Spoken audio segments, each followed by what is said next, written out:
Phone की घंटी बजी। मैंने बेख्याली में फ़ोन उठा लिया तो उधर से चहकती हुई आवाज़ आई, सुनो ना, मेरा रिश्ता आया हुआ है और उन लोगों ने रजामंदी भी दे दी है। बहुत जल्द ही मेरी शादी होने वाली है। पता है, बहुत ही बेहतरीन रिश्ता है, बहुत अच्छे लोग हैं वो।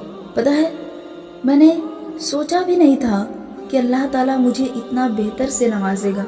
मैंने कहा, देख लिया ना, अल्लाह ताला ने तुझे सब्र का सिला दे दिया। मैं ना कहती थी कि घबराओ नहीं, एक दिन अल्लाह ताला तुम्हें ज़रूर देगा और इतना बेहतर अता करेगा कि तुम सोच भी नहीं सकती। ये फ़ोन मेरे हम सबक साथी का था, जिसने तालीम से फारिग होने के 10 साल बाद इस शादी की खुशखबरी मुझे सुनाई। उन 10 सालों में ना जाने उसने कितने रिश्तों को टूटते, मुकरते और इनकार की आवाज़ें सुनी थी।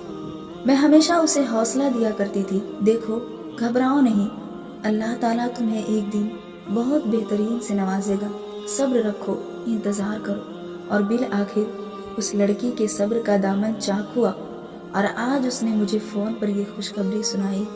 तो मेरी बहना, जिनके कई रिश्ते आते हो और इनकार हो जाते हो, रजामंदी ना होती हो, जो अभी अपने वालिदैन के चौखट पर ख्वाब सजाए हुए बैठी हो, वो मायूस ना हो।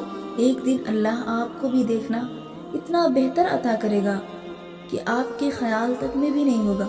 अल्लाह अगर आपको इंतज़ार करवा रहा है तो वो ज़रूर आपके लिए कोई बहुत बेहतर सा रखा हुआ होगा और वो आपको जल्द मिलने वाला है। बस आप सब्र का दामन पकड़े रहें और इंतज़ार में लगी रहें और अल्लाह से दुआएं मांगती रहें। अल्लाह उन तमाम बहनों की मुश्किल को हल करे।